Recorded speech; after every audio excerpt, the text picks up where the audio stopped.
What if Jesus prayed for you before you were even born? What if in your most uncertain moments there was already a prayer covering your life? And what if protection doesn't mean escape, but strength to stand in the middle of it all? There is a moment, deeply personal and often overlooked, where Jesus turns his focus toward the people closest to him. The noise of the world fades. The cross is approaching. Time feels short. And instead of speaking to the crowds, Jesus lifts his voice in prayer. In Gospel of John, chapter 17, verses 6 to 19, we are invited into this sacred space. This is not a general prayer. This is specific, intentional, focused on his disciples, the ones who have walked with him, learned from him, struggled beside him. And what he prays for them might not be what we expect. He begins by acknowledging something powerful. They were yours, you gave them to me. Right from the start, we see identity being defined. The disciples are not random followers. They are chosen, known, given. This matters. Because before Jesus asks for anything on their behalf, he reminds us of who they belong to. In a world where identity is often shaped by opinions, achievements, or failures, this prayer points to something deeper. They belong to God, and that changes how everything else is understood. Jesus continues, "They have obeyed your word." This doesn't mean they were perfect. If we look at their lives, we know they struggled, they doubted, they misunderstood, they made mistakes, but they stayed, they followed, they kept listening, and Jesus sees that. Sometimes we think obedience means flawless performance, but here obedience is shown through commitment, through staying connected, even when understanding is incomplete. Then Jesus says something that reveals the depth of his relationship with them. I pray for them. He doesn't say I teach them or I guide them, though he does those things. He says I pray for them. This is significant, because prayer is not just communication, it is intercession. It is standing in the gap. It is bringing someone before the Father with intention and care, and Jesus is doing that for his disciples. But here's something even more striking. He says, I am not praying for the world, but for those you have given me. At first, this might sound exclusive, but what it actually reveals is focus. In this moment, Jesus is preparing his disciples for what is coming.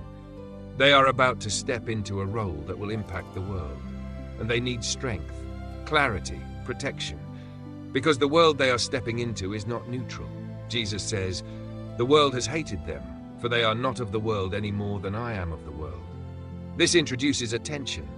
The disciples are still physically in the world, but they are no longer defined by it. They live in it, but they don't belong to it. This is a challenging idea, especially today. We are constantly surrounded by influences, expectations, pressures. It's easy to blend in, to adapt, to lose sight of what we truly stand for. But Jesus is calling his disciples, and by extension us, to something different. Not isolation, but distinction. He doesn't ask for them to be removed from the world. In fact, he says clearly, my prayer is not that you take them out of the world, but that you protect them from the evil one. This shifts everything. Protection does not mean escape. It means presence with purpose. It means being in the middle of challenges, but not being overcome by them. It means facing difficulty, but not losing direction. This is important because many people equate God's protection with a life free from problems. But Jesus' prayer shows something deeper. Protection is about being guarded in your identity, your purpose, your faith, even when circumstances are difficult. Then Jesus prays, sanctify them by the truth. Your word is truth. This introduces another layer. Sanctification is about being set apart, being shaped, being refined. And the tool for that process is truth, not opinions, not trends, not temporary ideas, truth. And that truth is found in God's word. This means that transformation doesn't come from external pressure. It comes from internal alignment with truth. The disciples are about to face confusion, fear, and uncertainty. And Jesus is praying that they will be grounded in something unchanging. Because when everything else shifts, truth remains. He continues, as you sent me into the world, I have sent them into the world. Now we see the mission. The disciples are not just being protected for their own sake. They are being prepared for something greater. They are being sent. This is a key part of the prayer. Jesus is not only thinking about their safety, he is thinking about their impact. They are carriers of a message. They are witnesses of what they have seen and experienced. and their lives will influence others in ways they cannot yet fully understand. This gives their struggle meaning, because what they are about to go through is not just personal, it is part of a larger story. And then Jesus says, "For them I sanctify myself, that they too may be truly sanctified." This is profound. Jesus is setting himself apart, committing fully to the mission, so that they can be set apart as well. His obedience becomes the foundation for theirs. His surrender opens the way for their transformation. This shows a connection between what Jesus does and what happens in the lives of his followers. And it also reveals something about leadership. True leadership is not about control, it's about example. It's about going first. It's about living out what you are calling others to live. Jesus doesn't just tell them what to do, he shows them. And that gives his words weight. As we reflect on this prayer, it becomes clear that it's not just about the disciples in that moment. It speaks into our lives as well. Because the same challenges exist today. We live in a world full of noise, distraction, and conflicting messages. We face pressures to conform, to compromise, to blend in. And in the middle of that, this prayer reminds us of something essential.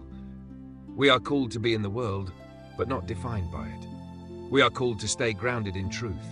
We are called to live with purpose. And we are not left to do this alone. Jesus prays for protection, not from every difficulty, but from losing our way in the middle of it. He prays for unity, not just agreement, but deep connection, rooted in shared purpose. He prays for transformation, not surface-level change, but something that goes deeper. This changes how we see our struggles. Instead of asking, "Why is this happening?" we begin to ask, "What is being formed in me through this?" Instead of trying to escape every challenge, we begin to look for strength within it. Instead of losing identity in the noise, we anchor ourselves in truth. And this doesn't mean everything becomes easy, but it does mean everything becomes meaningful. Because when you know you are being prayed for, covered, guided, it changes how you walk through life. There is a quiet confidence, a steady awareness that you are not alone. That even when things feel uncertain, there is a purpose unfolding. The disciples would soon face one of the most difficult moments of their lives. They would see Jesus arrested, crucified. They would feel fear, confusion, loss. But this prayer was already spoken over them. And later, when they stepped into their mission, when they began to speak, to lead, to influence others, this prayer would become part of their foundation. In the same way, there are moments in your life where things may not make sense, where the path feels unclear, where the pressure feels heavy. But this prayer reminds you that you are not navigating those moments alone. There is protection, there is purpose, there is truth anchoring you, and there is a calling on your life that goes beyond what you can currently see. So the question is not whether challenges will come. They will. The question is how you will respond. Will you lose yourself in the noise, or will you stay grounded in truth? Will you try to escape every difficulty? Or will you allow those moments to shape something deeper in you? Will you forget who you are, or will you remember that you belong to something greater? Jesus is that. Prayer invites us to choose differently, to live with awareness, to move with intention, to stay connected to what truly matters, and to trust that even in the middle of a complex, challenging world, we can be protected, guided, and used for something meaningful. Thank you for watching this video. If this message spoke to you, don't forget to like, follow the channel, and share this video with someone who might need this today.